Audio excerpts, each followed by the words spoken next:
मैं हरीश रावत ईश्वर की शपथ लेता हूं कि मैं विधि द्वारा स्थापित भारत के संविधान के प्रति सच्ची श्रद्धा और निष्ठा रखूंगा। मैं भारत की प्रभुता और अखंडता अक्षुण्ण रखूंगा। मैं संघ के मंत्री के रूप में अपने कर्तव्यों का श्रद्धापूर्वक और शुद्ध अंतःकरण से निर्वहन करूंगा तथा मैं भय या पक्षपात, अनुराग या द्वेष के बिना सभी प्रकार के लोगों के प्रति संविधान और विधि के अनुसार न्याय करूंगा। मैं हरीश रावत ईश्वर की शपथ लेता हूं कि जो विषय संघ के मंत्री के रूप में मेरे विचार के लिए लाया जाएगा अथवा मुझे ज्ञात होगा, उसे किसी व्यक्ति या व्यक्तियों को तब के सिवा जबकि ऐसे मंत्री के रूप में अपने कर्तव्यों के सम्यक निर्वहन के लिए ऐसा करना अपेक्षित हो, मैं प्रत्यक्ष अथवा अप्रत्यक्ष रूप से संसूचित या प्रकट नहीं करूंगा। कांग्रेस कार्यकर्ताओं ने जमकर आतिशबाजी के साथ साथ मिठाइयां भी बांटी। हरीश रावत के कैबिनेट मंत्री बनने पर खटीमा के कांग्रेसी कार्यकर्ताओं ने जमकर खुशी मनाई। कार्यकर्ताओं ने खुशी का इजहार करते हुए मुख्य चौराहे पर जमकर आतिशबाजी की और मिठाइयां बांटी।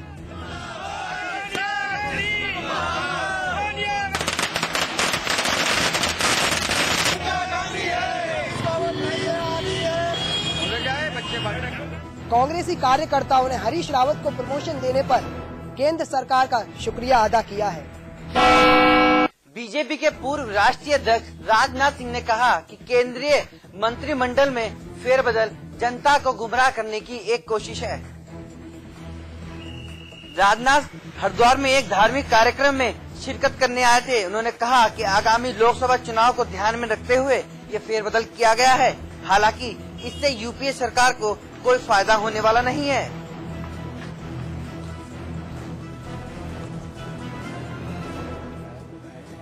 वहीं गडकरी पर लगे आरोपों पर सवाल करने पर राजनाथ ने कहा कि गडकरी पहले ही किसी भी एजेंसी से मामले की जांच कराने की बात कह चुके हैं। देहरादून में समाजवादी पार्टी के विधायक शारदा प्रसाद शुक्ला ने उत्तराखंड के पूर्व मुख्यमंत्री एनडी तिवारी से मुलाकात की। इस दौरान विधायक ने एनडी तिवारी से लखनऊ आने का आग्रह किया ताकि उनसे पार्टी को मार्गदर्शन मिल सके। विधायक की माने तो एनडी तिवारी में उन्हें राम मनोहर लोहिया की छवि नजर आती है। वहीं मुलाकात के दौरान एनडी तिवारी ने समाजवाद, लोहिया और जयप्रकाश नारायण के संस्मरण को याद किया।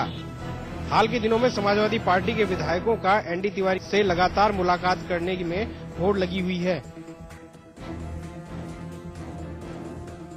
इससे पहले भी समाजवादी पार्टी के 4 विधायक एनडी तिवारी से मुलाकात कर चुके हैं। पदोन्नति में एक्स कैडर समाप्त करने के सरकार के फैसले को कांग्रेस पार्टी से ही चुनौती मिलने लगी है। पिथौरागढ़ दौरे पर पहुंचे अल्मोड़ा पिथौरागढ़ संसदीय सीट के सांसद प्रदीप टम्टा ने इस मुद्दे पर मुख्यमंत्री विजय बहुगुणा की जमकर आलोचना की। उन्होंने कहा कि प्रमोशन में आरक्षण कांग्रेस की राष्ट्रीय नीति है, जबकि राज्य सरकार इस नीति के खिलाफ फैसला कर रही है।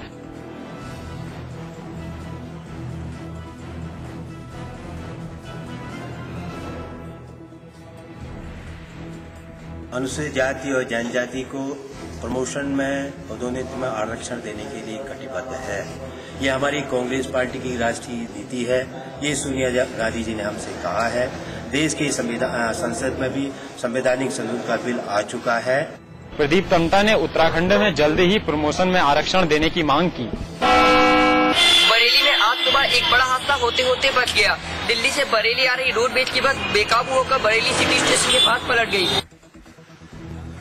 बस में 30 यात्री सवार थे, जिन्हें हल्की फुल्की चोटें लगी है। सभी यात्रियों को प्राथमिक उपचार के बाद दूसरी बस से भेज दिया गया। बताया जा रहा है कि बस तेज रफ्तार से दिल्ली से बरेली आ रही थी। इसी दौरान सिटी रेलवे जंक्शन के पास डिवाइडर से जा टकरा गई और पलट गई।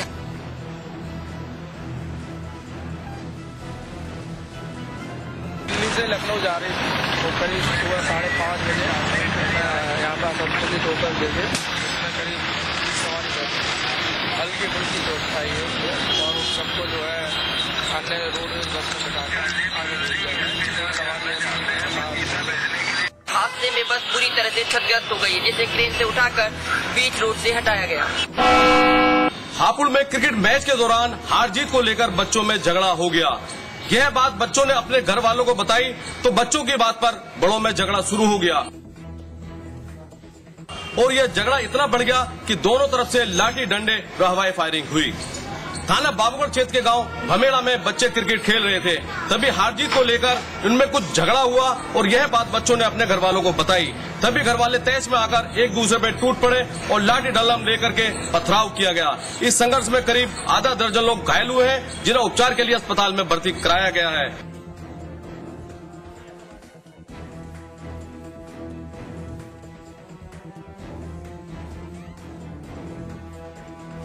वहीं पुलिस मौके पर पहुंचकर शांति व्यवस्था बनाए रखने की अपील लोगों से कर रही है।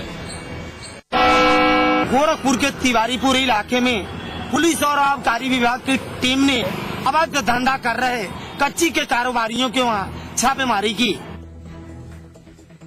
गोरखपुर में कई दिनों से चल रही छापेमारी के दौरान आज आबकारी विभाग की टीम ने 300 लीटर कच्ची शराब भी बरामद की है। आबकारी अधिकारी का कहना है कि अवैध शराब के कारोबार पर रोक लगाने के लिए छापेमारी की जा रही है। आ जाइए।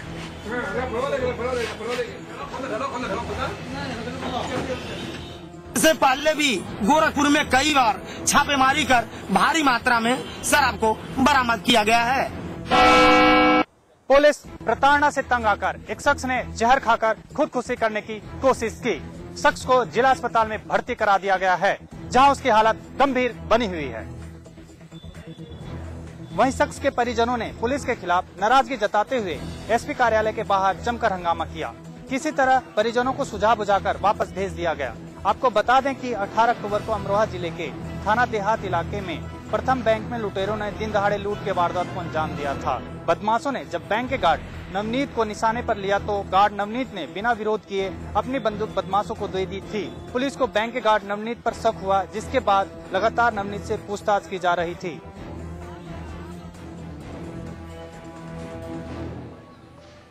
लगातार हो रही पूछताछ से नवनीत खपा था। इसी वजह से उसने जहर खाकर खुदकुशी करने की कोशिश की।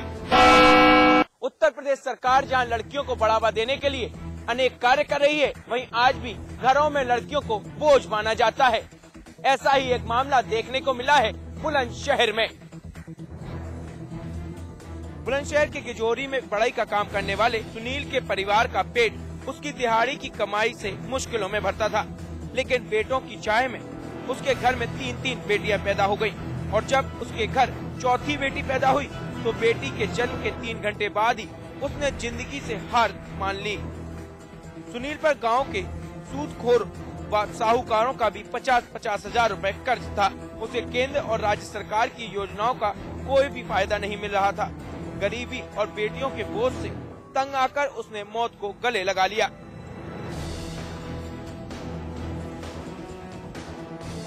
इसे विडंबना ही कहेंगे कि आज भी भारत देश में बेटियों के पैदा होने पर जश्न नहीं होता। बेटियों को या तो मार दिया जाता है या फिर उनके माँ बाप अपने आप को मार डालते हैं। रुद्रप्रयाग में परिवार कल्याण केंद्र बनाने की कोशिश पिछले 6 सालों से की जा रही है, लेकिन वो अब तक पूरा नहीं हो पाया, जिस वजह से मरीजों को काफी दिक्कतों का सामना करना पड़ रहा है।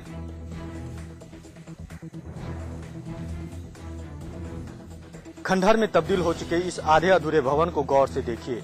झाड़ियों से घिरे इस भवन का निर्माण शुरू तो इसलिए हुआ था ताकि आसपास के लोगों को स्वास्थ्य सुविधाएं मुहैया कराई जा सके। रुद्रप्रयाग का ANM सेंटर, जिसके निर्माण का कार्य पिछले 6 सालों से रुका हुआ है। आलम यह है कि ठेकेदार ने भवन निर्माण का आधा अधूरा काम छोड़कर हाथ खड़े कर दिए हैं और काम न करने पर RES ने ठेकेदार का अनुबंध निरस्त कर दिया है।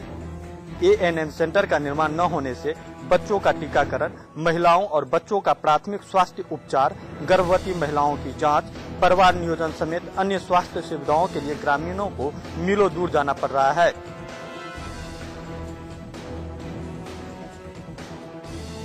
RES ने ठेकेदार का अनुबंध निलंबित कर दिया है। अब देखना यह है कि यह अस्पताल कितने जल्द से जल्द बन के तैयार हो पाती है। रायबरेली में मनरेगा योजना का बुरा हाल है। जिले के गांव में ग्राम प्रधान और इलाके के मनरेगा कर्मचारियों की मिलीभगत से गरीब मजदूरों को काम नहीं मिल रहा है। आलम यह है कि परिवार चलाने के लिए इन मजदूरों को दूसरे प्रदेशों में पलायन करना पड़ रहा है। केंद्र सरकार की महत्वाकांक्षी योजना मनरेगा का रायबरेली में बुरा हाल है। यहाँ ग्राम प्रधानों और कर्मचारियों की मिलीभगत के चलते गरीबों को काम नहीं मिल रहा, बल्कि उन्हीं मजदूरों को काम दिया जा रहा है जो पिछले कई महीनों से काम कर रहे हैं। गांव वालों को रोजी रोटी के लिए दर दर की ठोकरें खानी पड़ रही हैं। यही नहीं, सरकार द्वारा भले ही मनरेगा योजना के तहत कराए जा रहे कार्यों में 33% महिलाओं को रखना अनिवार्य किया हो, लेकिन यहाँ पर काम कर रहे इन मजदूरों के बीच एक भी महिला मजदूर नहीं है। केंद्र सरकार भले ही मनरेगा को लेकर बार बार अपनी पीठ थपथपा रही हो, लेकिन सोनिया गांधी के संसदीय क्षेत्र रायबरेली में अगर मनरेगा का ये हाल है तो इससे अंदाजा लगाया जा सकता है कि कागजों में दर्ज आंकड़े और जमीनी हकीकत में कितना अंतर है। लखनऊ के एक आईएएस अधिकारी पर सहायक अभियंता ने लगाए हैं गंभीर आरोप। आईएएस अधिकारी पर आरोप है कि वो सहायक अभियंता को जान से मारने की धमकी दे रहा है। लखनऊ में पर्यटन एवं संस्कृति विभाग में सचिव के पद पर कार्यरत मनोज कुमार पर गंभीर आरोप लगे हैं। मनोज कुमार पर परिवार ने गंभीर आरोप लगाए हैं। अपने और परिवार की हत्या के डर से इसी तरह बलिया से मुरादाबाद पहुंचे क्लास 1 अधिकारी सहायक अभियंता उमेश चंद्र गुप्ता और उनकी पत्नी नीलम चंद्र की माने तो मनोज कुमार उनकी हत्या करा देना चाहते हैं। उमेश चंद्र गुप्ता की माने तो 1 साल के अंदर 3 बार उनका तबादला किया गया और तो और मनोज कुमार के कहने पर उन्हें कई बार सस्पेंड भी किया गया। इस बाबत उमेश चंद्र गुप्ता ने हर वो दरवाजा खटखटाया जिससे उन्हें न्याय की उम्मीद थी, लेकिन उमेश चंद्र गुप्ता की एक नहीं सुनी गई।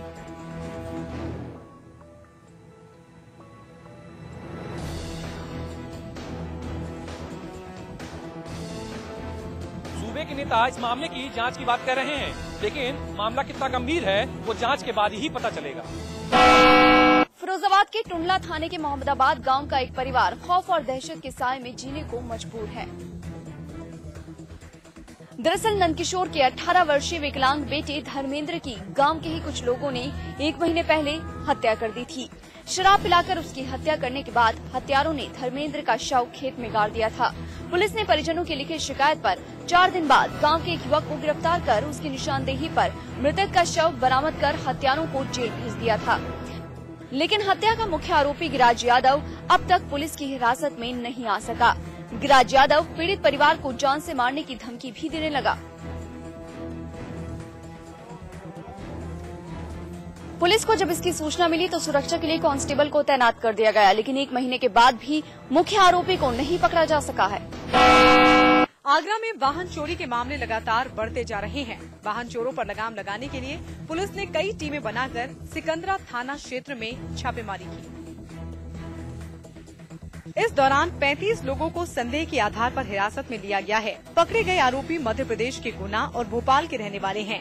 इन लोगों के पास से पुलिस ने कार का शीशा तोड़ने वाले औजार, चोरी किए गए पर्स और 1 दर्जन मोबाइल भी बरामद किए हैं।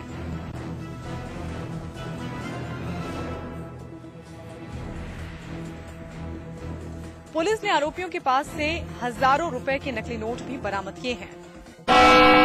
गोरखपुर में नगर निगम की गाड़ी की चपेट में आने से 3 साल के बच्चे की मौत हो गई। तिवारीपुर इलाके में हादसा उस वक्त हुआ जब नगर निगम की गाड़ी सफाई के लिए इलाके में घूम रही थी। चश्मदीदों के मुताबिक घर से बाहर खेल रहा 3 साल का दीपांशु तेज रफ्तार गाड़ी की चपेट में आ गया, जिससे उसकी मौत हो गई। हादसे के बाद नाराज लोगों ने हंगामा शुरू कर दिया।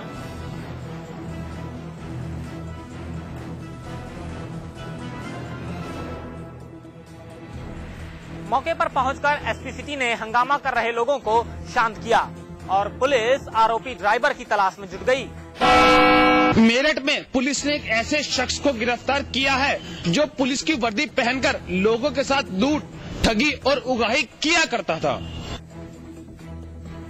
मेरठ के थाना इंचोरी पुलिस की गिरफ्त में खड़ा यह युवक पुलिस की नकली वर्दी पहनकर लोगों पर अपना रौब जमाता था और उन्हें लूट लेता था। पुलिस के अनुसार ये पिछले कई महीनों से मेरठ में सक्रिय था। इसके पास से पुलिस की वर्दी, आई कार्ड, डंडा और एक चोरी की बाइक बरामद की गई है।